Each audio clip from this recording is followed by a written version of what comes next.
Hi guys, it's Wade here from Winning Easy. As we put up on our Facebook page, Dan and myself, we're doing separate videos this week due to work commitments from Dan, unfortunately. But it's our Magic Millions show. It's our big one. This is what we've been saying for the last 6 weeks now. Big days here. $10 million race day, the richest race day in Australia. And from Dan and myself, it's right in our own backyard. We're Gold Coast boys, and we've been attending Magic Millions, I think, the last 7-8 years in a row. I don't think we've missed one. So we'll be there on Saturday again. So if you've never been, like we said, and you can still make it, get there, because you're going to see history, Australia's richest race day ever. And just to think how far Magic Millions has come from the inaugural running and sales back in 1988 to where it is now. It's amazing, and it's only going to get bigger, and I think record crowd, record sales, everything's going to be broken, I think, this year. And so far the sales have been on really strong averages. So we saw $1.1 million yearling today. That's huge money. So yeah, so anyone out there that follows Winning Easy, if you'd like to take a share in the future of a horse or get involved in ownership, send us an email or send us some info if we put you in the right direction there as well. Got connections in the racing thing, so through family and that. So yeah, if you want to go down that path, don't be frightened to give us a buzz. Anyway, we may as well get into the 9 races and preview. Magic Millions Day over the years, it's been a very good day for me over the years. I've had some big wins, and so has Dan. There's been a couple meetings over the years where me and Dan have gone toe to toe, where he's won and I've run second, or I've won and he's run second in a race, and we've had some good battles throughout the years. But it can throw up a lot of roughies. Obviously, big fields, and this year with $1 million races, 6 of them. You're going to have a lot of adrenaline going, and some jockeys who've never ridden in races worth so much. So big fields, I think you want to be looking for value, even though there is a couple of shorties, and I'm going to make some big statements later whether to take some of these favourites on, but on face value they deserve to be their price. But I've got to look for value on a day like this, especially over the years having success that way. So we'll get into it, and we'll start with race 1. It's the maiden, the Magic Millions maiden, and I like number 18, Desenham, for the Robbie Lang stable. Now the only problem here is it's second emergency at the moment, so it needs to get a run. If it gets a run though, its form on paper might look a little bit average, but if you look at the races it's been running in, he's been running a lot harder races. Yeah, whether on purpose to save it for this, I'm not sure, but it's a hard one, the maiden, because it's big money on offer. And yeah, I probably would also like to see them change the rules for the maiden. I think, because I think for the integrity, you got horses who are well backed and running second or third last day, and maiden worth only 10,000 the winner, say. It doesn't look really good when they come out and win next start, win $150,000 maiden. What would you rather win? I know which one I'd rather win. So I would like to see horses actually have to be first up into the race, and that way with a minimum, say, 3 months gap between races. So if they do get beat their last prep, then they have to target first up and be set for it. I would like to see that come in. I think it would be a new intrigue. I think you have a lot of horses primed for it, where some of these horses have got in the field maybe not have necessarily been targeted for it because they got beat last start, and they've just thrown it in because of the money, which is fair enough, but I'd like to see that come into effect. I think that'd be a great initiative. But anyway, I'm going number 18, Desenham. Yeah, it'll be very hard to beat. I'm going to put in numbers, looking for value, like we said. I'm going to put numbers 11, 12 and 20 for second, third, fourth there, but number 18 if it gets a run. Race 2, we have. Sorry, just got a bit of computer work to do today. We've got the Country Cup, another good initiative. Eligibility rise, horses have so many starts in the country. I'm going for Massive Ruffy here, number 3, Equessential. Now he's an old boy, and he is a little bit out of form, but I've got faith that he might be able to produce a good run at good odds here. Jeff Lloyd's on. I don't think it's the strongest race, and if the old boy could get back to some of his old form, he might be worth a small flutter each way. So I'm going to go number 3, Equessential, to beat number 6, Florida Fellow, another one who's a bit out of form, but loves the Gold Coast track.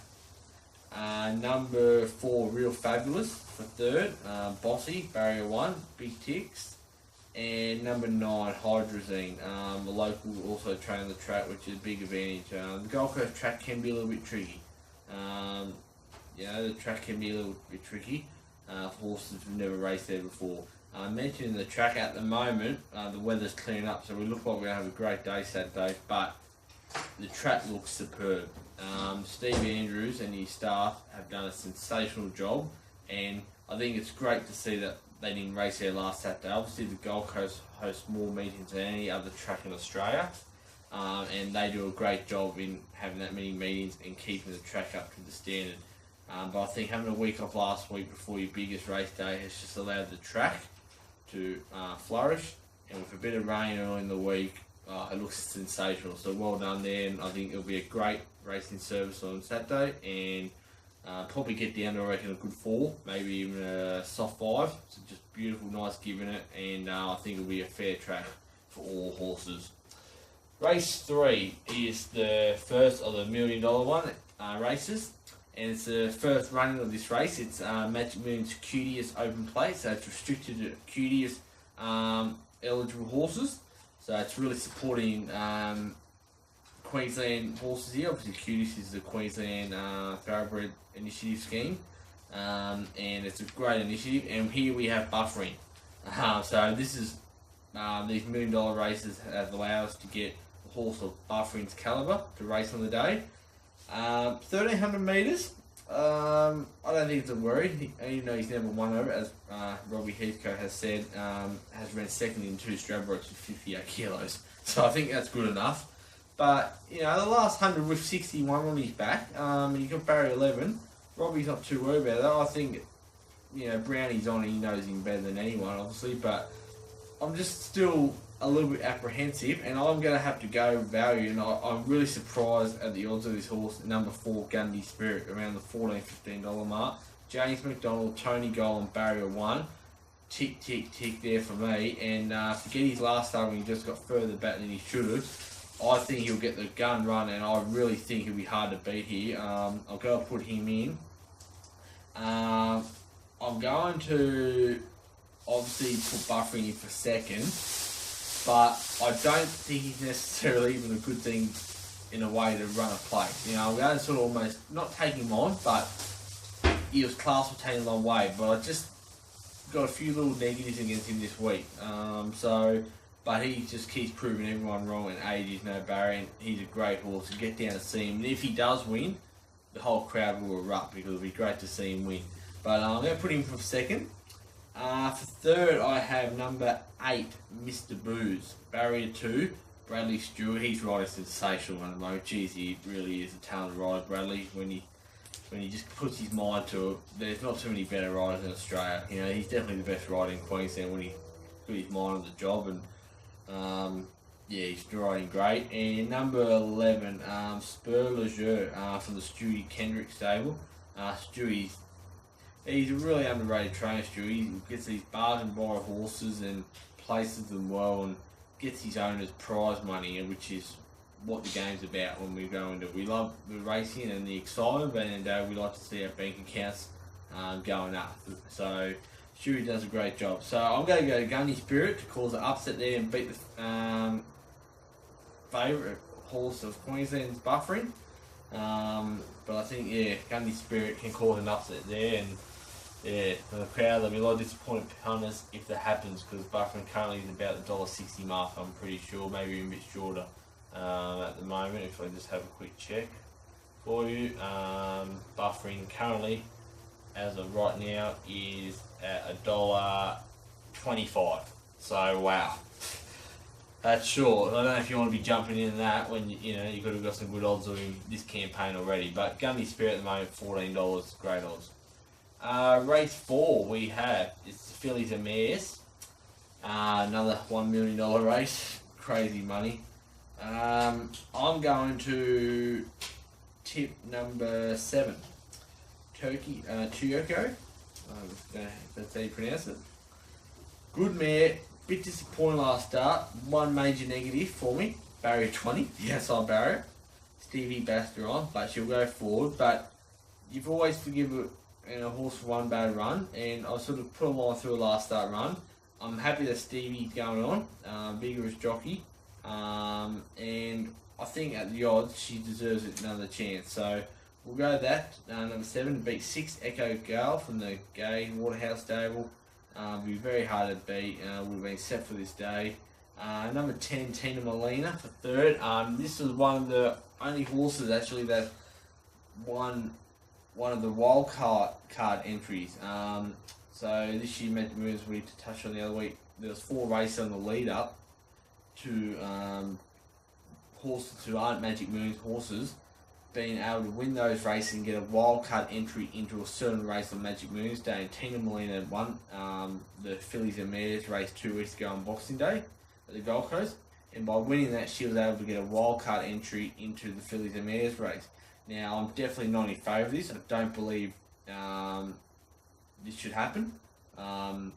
She was not brought from Magic Moons. I never pay the Magic Moons nomination fee, as we all do when we buy yearly from them. And I don't think you should just be able to win one race and get a wild card into $1 million race. So I'm really against that, and really not happy. I think it's a kick in the guts of the people who support Magic Moons and breed with his owners through years. So, but I've got to put him for 3rd anyway on the last start win because it was very dominant. And number 18, Karakuchi, Matthew Dale. Gee, he's a good trainer, Matthew. A really good trainer. And it's currently the second emergency. Whether it gets a run or not, I'm not sure. But put in your multiples. So, we're going number 7 to beat 6, 10, and 18. Race 5 is the Magic Millions Stayers Cup, 1800 metre race. I would like to see. I would like to see the Stayers Cup as a good race, but I would like to see maybe a race called the Magic Millions Marathon, a race of say 3,000 metres. I would love to see a true blue fashion staying race. This is not a stayed race. 1800 metres to me is not a stay. It's a middle distance mile horse. That's not the definition of a stay. A stay is 2,400 metres and beyond, and I would love to see Magic Millions even come up a 2,400 metre race, or even go one better and said, call it the Magic Millions Marathon, make it a 2,800, 3,000 metre race. Support the stays. I'd love to see it, and I think it would be hugely popular with all connections and trainers and everything. And I think it'd be a great name, the Magic Millions Marathon. So I'm going to start a campaign for that, because calling the race a Stayers Cup isn't Stayers race when it's 1,800 metres. In saying that, I'm going for the old boy here, number 5, Good Value. Now, he's going into this race for about 8 weeks later, but the trainer that's training Mick Kent, there's not too many better trainers in Australia than Mick Kent. He's 9-year-old Good Value. He's still racing with a great zest, and he loves the 1,800 metres, and just that touch of giving the track will really help the old boy. And I'm going to tip him at big odds, knowing that Michael Kent would have set him for this race, and he'll be peaking on the day. Jimmy Byrne to ride, that'll do me. To beat number 8, Long from the Hawk stable, last start winner Tommy Berry on the limit, big ticks. Number 13, Glendara. Well, if there's a more consistent mare in the country, then please let me know. If we look at her last prep, she went out with a win-win second, came back from a spell and ran third, second, and finally broke through for a win last start. And Ty England retains the riding. He's riding 54 kilos tire, which you don't see too often. So He's got a great affinity with her, and what a super honest mare. Like, just would you love to own her? You know, it's a shame she's going to get a few more wins out of those placings, but tries her heart out and definitely deserves to be in third. And for fourth, I can't go past Tinto. She just showed her class last start, and yeah, barrier 1, get every chance again for fourth. So 5, 8, 13, 1. Race 6 is the Magic Millions Cup.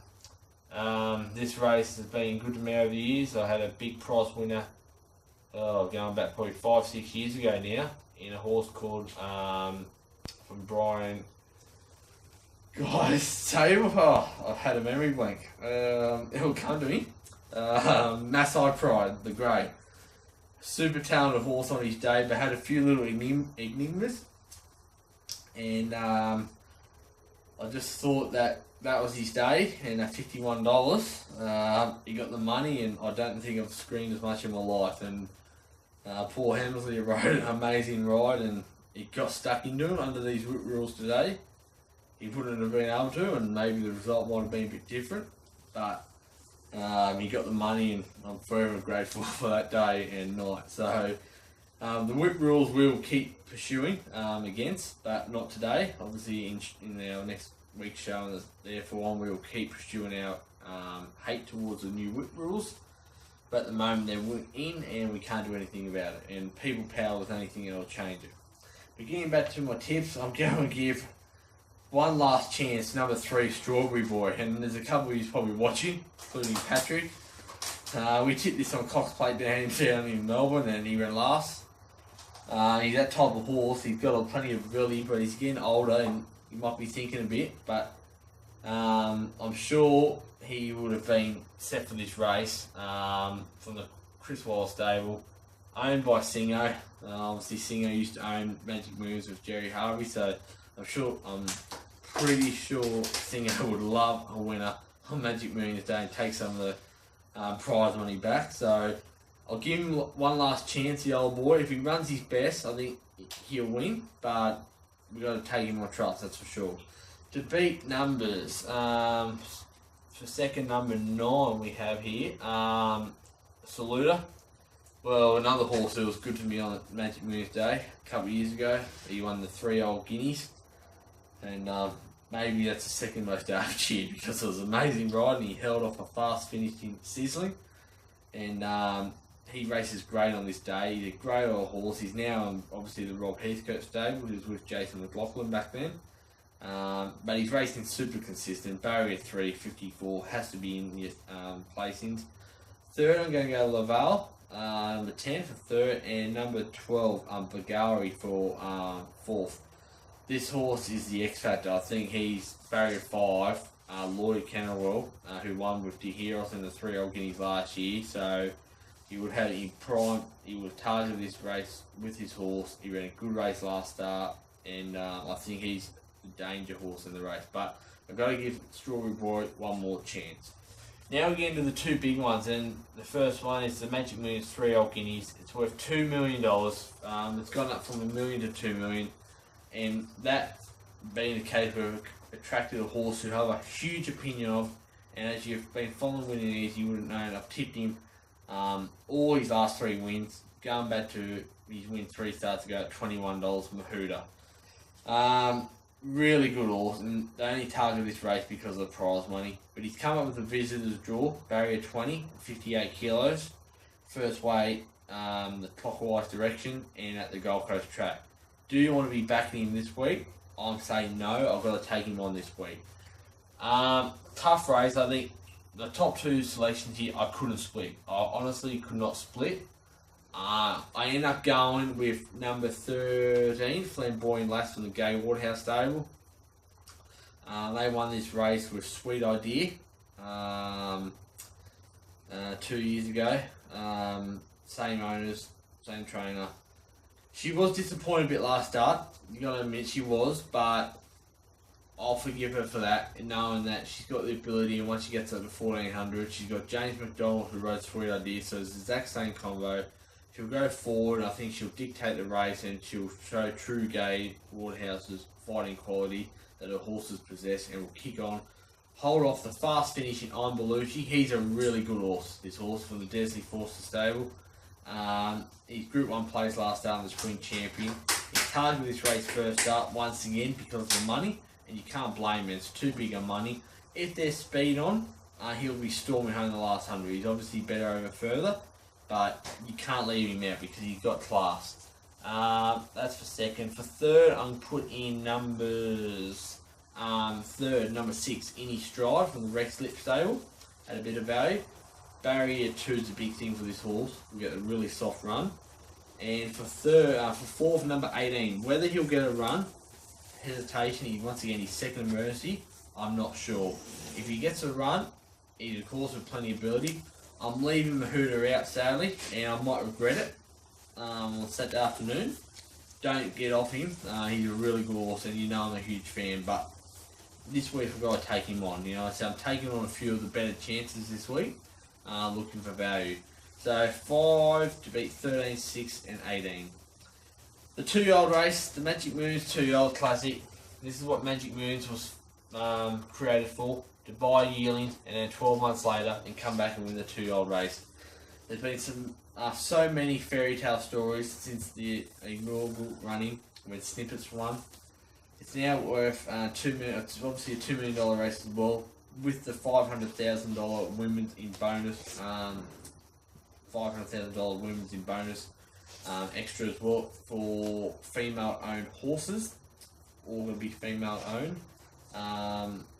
So yeah, and that's for the first. So if you're the only female-owned horse, you get 500,000 in the race. If there's 3 of you, you split up and you get 300,000 in that. So you can run 10th, but you can get 300,000.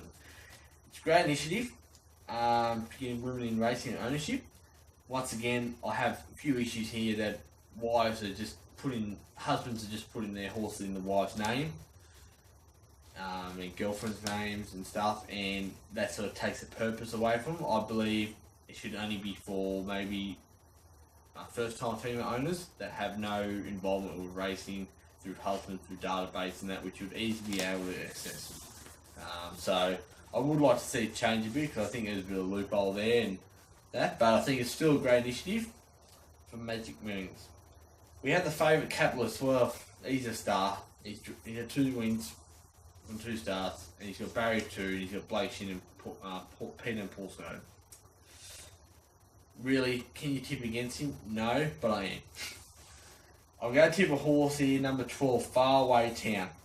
It's drawn Barrier 15 from the Maddie Smith stable. Maddie Smith's a really good trainer. Don't be frightened to give Maddie Smith a horse. He's a really good trainer from Warwick Farm. And I'd like to see him win. I'd like to see him win this. He's drawn Barrier 15. I'm not too worried about it, actually. Jason Colladon. She had 3 starts for second win and third. Her win was impressive. And that was on the wet. So any rain and that bigger sting at the ground will suit her. And she ran third last start. And he got beat just over length by Godolphin horse Suzas. That's how you pronounce it, one of those weird names. And I believe he, at the moment, is the benchmark 2. I thought out of all the 2-year-olds so far, he's been the most impressive. He might not look like it, and it might not have the brilliance yet of a Capitalist, but I believe he's a horse going forward, is the one to follow, and he's probably my early Golden Slipper tip. On that form line, I'm going to go with the Philly Faraway Town to win the Magic Moons 2-year-old and cause an upset. I'm going to put in Ken Deaker for second. Barrier 1, this horse, what else does she have to do? She will release at 1200 and will get the soft run, and the last 100 she'll be motoring to the line from the Stephen O'Day stable. So I just think she's really been the forgotten horse in here. For third, I'm going to put in Capitalist. You can't go past him. I think he's a very good 2-year-old, very good horse. And as you would have heard from Winning Easy, Dan and myself, after his Breeders' Plate win in October, we're both really talking him up. I said he's one of the beautiful moves, best moves, 2-year-olds I've seen for a while on that win. He's just got a beautiful action. That won't stop him on Saturday. I think maybe just 2 horses might just be a little bit better than him, the fillies. How he line up, I don't know. But if he wins, I won't say made a fool out of me because like I said, I've been talking him up. But on Saturday, I've just got to take him on a bit. Especially at the odds. He's $1.60 in a Magic Moons race. It's very short. Very sure. We've seen many of them over the years get rolled. And for third, for fourth, I have to go number 5, Nikitas. Barrier 3. I think barriers for those horses are going to be good. They're all going to get the good runs. Need a bit of luck, but he'll really relish a fast tempo 1200 here, Nikitas. So we're going to go number 12 to be 11, 1 and 5. The last race, it's a Magic Moon Sprint. Oh, they're going to go fast here. There's some old timers here, and there's a couple on the way up down the bottom, but there's a lot of old boys up the top here, and I'm going to go with an old boy number 3, Rocky King. A super horse. You just love to own him. What's he won? $518,000. Like, wow. You know, just what a horse. His form tapered off a bit. Sort of towards the end of the last prep and this prep, he just wasn't sort of finishing off his race good. But I thought I saw a good sign of him last start in the Bat Out of Hell. He had 59 kilos last start. He ran a really good race. First start, just forget that. I think he's on track. Once again, anything at the ground he'll love. And he's back down to 54.5 kilos, which this horse hasn't carried that weight for I don't know how long, maybe 2 years. I think he's really good odds at the moment, Rocky King. So we're going to give him the chance to finish the day on the top. Number 6 for second is the Storman from the Tony Golden stable. Will be really hard to beat. Is a natural speed, so as I said, there's going to be plenty of speed in here. Drawn barrier 10, might need a little bit of luck to get in. Hopefully he doesn't have too hard a run. Number 10, King's Truth from the Gerald Ryan stable. It's an up and coming progressive horse. Only had the 4 stars. Got plenty of ability. Thrown in the deep end here a bit against some old, tough, seasoned horses, but deserves its chance. And it's got the American superstar jockey John Velazquez on. It's good to see we're getting some international riders on a day of this Magic Moons. Obviously, we can't get international horses and trainers, but it's good to see we're getting international jockeys. For third, that's for third, and for fourth, well, I'm gonna have to put in number 7, Whitehall, from the Peter Moody stable. Dan was really keen last day and just got sort of nailed the last 100. Back to the 1100 off the top fast speed. I think it'll be really hitting the line well. So we're going to go 3, 6, 10 and 7. Best bets of the day. Do we have one? That's a tough choice. I think my best bet of the day, I'm going to go on a limb here and make Gundy Spirit my best bet of the day in Bufferin's race. So I'm going to take Bufferin on here. Yes, I've got to take him on. And my roughie of the day, I've got to go in race 2, Equessential. It's massive odds, so that, of course, why has to be my roughie of the day. So race 2, number 3, Equessential, and massive odds. And my best bet of the day is race 3, number 4, Gundy Spirit, to roll the Queensland's favourite horse, Bufferin. So there will be a lot of disappointed people there on race day, but if you follow Gundy Spirit, I think you won't be one of them. Good luck, everyone. Don't forget to get down Magic Moons if you can. If you're from interstate, tune into the coverage and make sure you put it on the agenda for next year. Don't forget, Dan will be doing his video as well and be putting up his tips. And between us, I'm very confident we'll be having a winning day for sure. All the best, good luck, and we'll be putting up some videos as well from Magic Moons live that we take, and we'll put them up over the weekend from the action from the day. And hopefully you'll be seeing a lot of it. We'll be down the fence. All the best, guys. Thanks for your support, and don't forget to follow Dan. See ya.